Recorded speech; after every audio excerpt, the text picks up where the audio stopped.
Alright, so Abyss was introduced in 3.1.0 on December 4th alongside the War for the Atlas expansion. While it was released alongside an expansion, War for the Atlas only affected the endgame. This made the lead the only new content players would see until they got up to map. So a lot of effort went into making Abyss. We took the best elements of old League as well as developing new technology for its signature element. The Abyss tracks required a big effort in both art and technology to make them conform to terrain and look awesome on most ground types.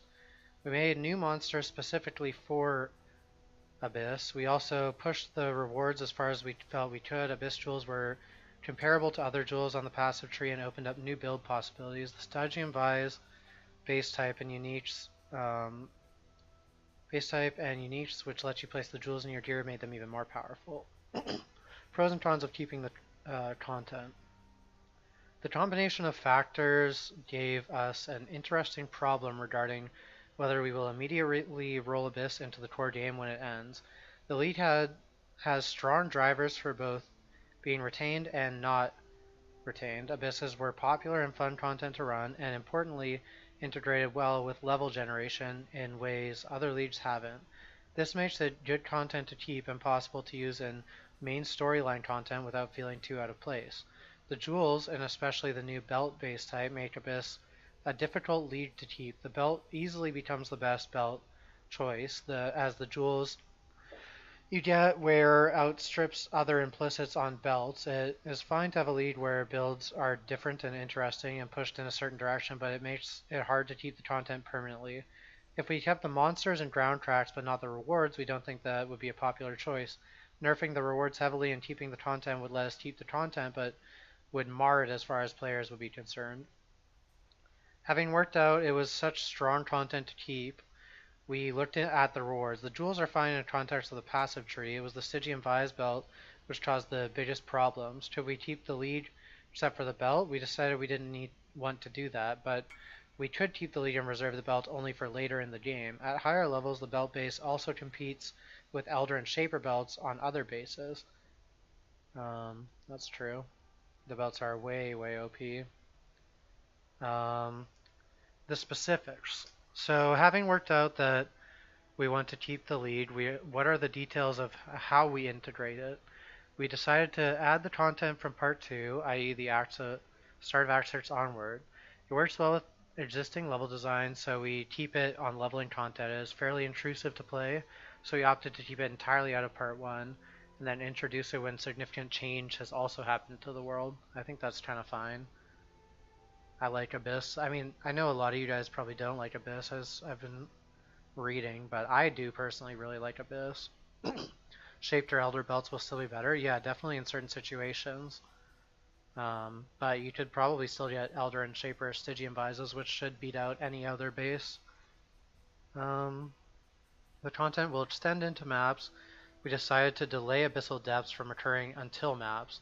In the lead, Abyssal Depths happened around level 40, so we basically pushing the lead content and also the depths further into the game. Abysses will occur 10% of the time in instances with some adjustments for smaller and special areas. The 10% will also apply in maps, as breaches will occur 10% of the time in maps. Players will have a considerable chance of finding, oh no, it seems like, because you were saying earlier like it's going to cost you a breach, but no, it seems like they're both going to be 1 out of 10.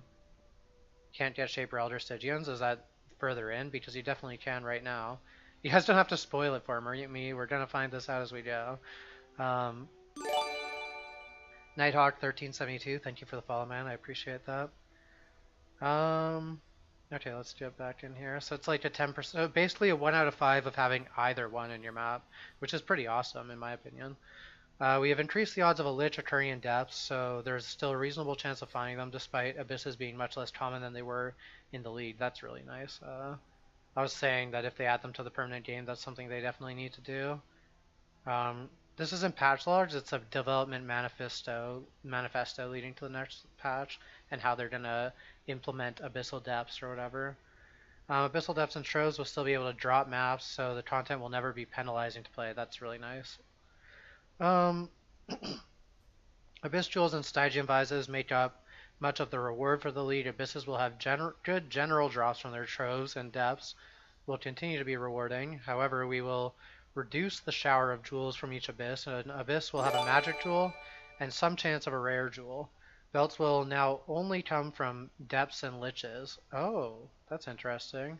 There will always be a Stygian Vise drop from a Stygian Spire or a Lich. Mercenary 12, thanks for the follow, and Mudman Est, thanks for the follow.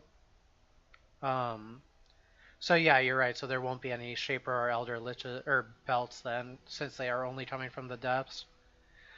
As these bases are now available from this side content, there is now no chance of a Stygian Vise or Stygian Vise also being an Elder or Shaper item. While this combination does occur in the lead, this will not be the case once the content is in the core game. This is a conscious move to allow there to be effective competitors for belt slot and top tier play. That's awesome. I like that a lot. While Abyss Jewels and Stygian Vises will be much less common than they were in the lead, we still expect that Abyss content being the only way to get these valued items make the content worth doing. Yeah, totally. So for anyone who wasn't aware, during Breach League, the Breach uniques, even like Chayula ones, were very, very cheap. And Splinters were all super cheap. Like Tall Splinters were 40 to 1 Chaos or something like that at one point, or 30 to 1 Chaos. I remember laughing at my friend because he picked up Portal Scrolls and was laughing at me for picking up Tall Splinters, and I checked PoE trade and I'm like, you know, they're literally the same price. But yeah, so that was the case during Breach League, and now even Tall Splinters are worth like 10 to 1 or whatever. Like, the more rare the content is, it's going to make it valuable. So yeah, the jewels and the belts aren't worth anything now, but they will be worth a lot come 3.2 or whatever. The more rare Abyss content is, the more valuable all of the items involved are. So like if you think that you're not going to be hype about getting an Abyss and a Breach, when they're rare, it is pretty hype. The more rare it is, the more hype it is to get an Abyss. Even if you only get one blue jewel, that blue jewel might be worth 5 to 10 C, especially early in the league. Anyways, let's see. The Abyss uniques succeeded in being valuable items and are very close to the line of being too powerful to keep.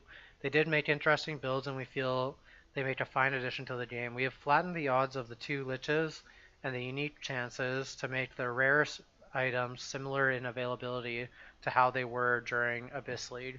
We have increased the odds of a unique having a second Abyssal Socket again to keep these available. We have prevented the Shroud of the Lightless from having a second socket, as it was the one unique that became less valued when it had a second socket. That's an interesting call. Looking at specific unique items, Bubonic Trail is strong, but we have decided that it did not need any changes. I kind of agree, Truth John. I don't think it needs changes.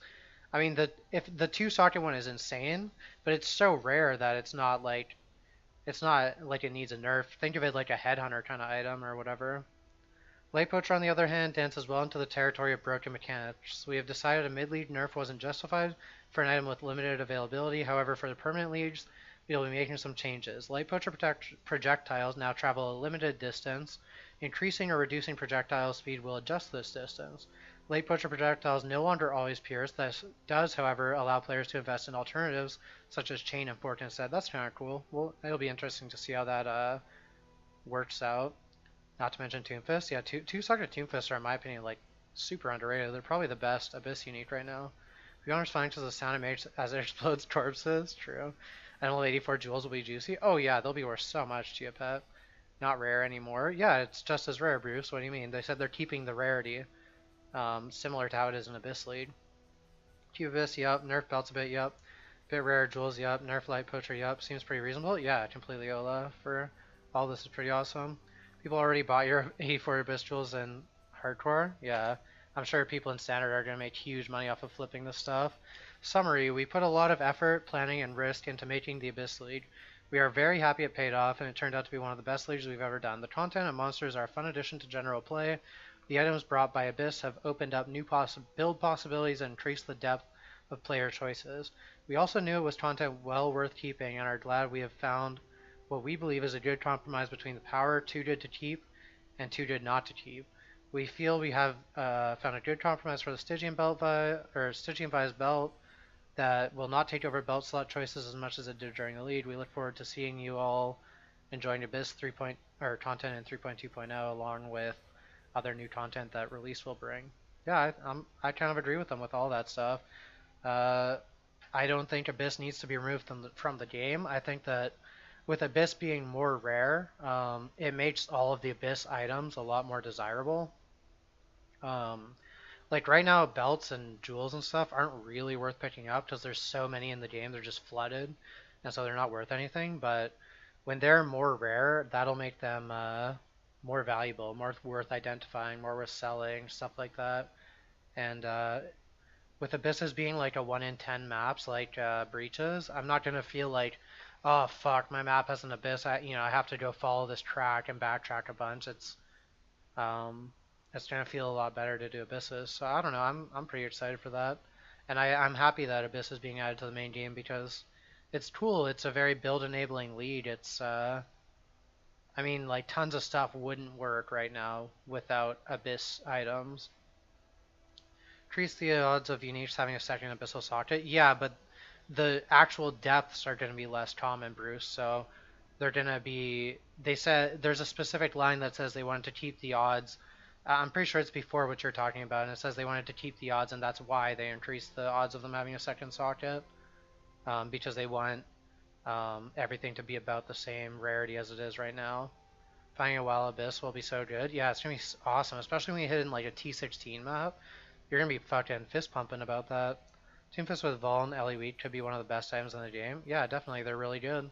But they're gonna be a little bit more rare now, especially early on in the league. Um, yeah, I'm pretty excited about that.